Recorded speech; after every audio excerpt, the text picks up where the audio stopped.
দর্শক বন্ধুরা, খেলা কিন্তু জমে উঠেছে। শুধুমাত্র বল দিয়ে হবে এখানে খেলা। প্রথম রাউন্ডে কিন্তু বল দিয়ে কিছু হাড়ি পাতুল ফেলা হয়েছে। তৃতীয় রাউন্ডে শুধু এখান দিয়ে টায়ার উপর দিয়ে লাফিয়ে লাফিয়ে বলগুলো ছিটাতে হবে। দেখা যাক তৃতীয় রাউন্ডে কি হয়। দ্বিতীয় রাউন্ড এখনো একজন বাকি আছে। তৃতীয় রাউন্ডে কিন্তু বল দিয়ে গর্তে সঠিকভাবে ফেলতে হবে এবং দুইজনেই কিন্তু ফেলতে সক্ষম হয়ে যাচ্ছে। কমপ্লিট।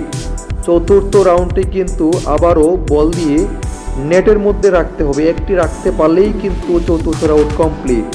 পঞ্চম রাউন্ড কিন্তু এগিয়ে আছে। এই লোকটি কিন্তু খুবই এক্সপার্ট। দেখা যাক পঞ্চম রাউন্ডে চলছে হাড়ি পাতিল খেলা। এটা হচ্ছে ষষ্ঠ রাউন্ড। তিনটি বল তিনটি গর্তে সঠিকভাবে রাখতে হবে।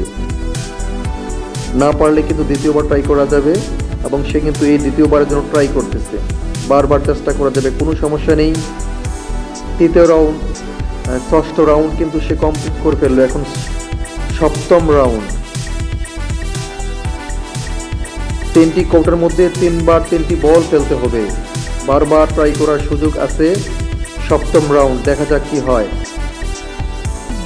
এবং লাল পরিহিত গেঞ্জি কিন্তু খুব দ্রুত এগিয়ে যাচ্ছে। ফার্স্ট টাইম কিন্তু অনেক স্লো ছিল, এখন কিন্তু সে এগিয়ে আছে। চলছে আমাদের সপ্তম রাউন্ড। বারবার চেষ্টা দুজনের মধ্যে, দেখা যাক কি হয়।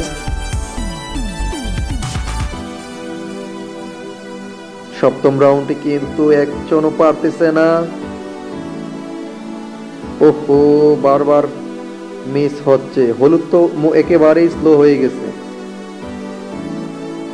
দেখা যাক এই রাউন্ডে যে জয়লাভ করতে পারবে সেই হবে এই খেলার বিজয়ী। আমরা কিন্তু অপেক্ষায়। দেখা যাক। হলুদ রাউন্ড দুটি, লাল রাউন্ড দুটি। এখন কিন্তু হলুদ মাত্র একটি করতে পারলেই খেলা কমপ্লিট।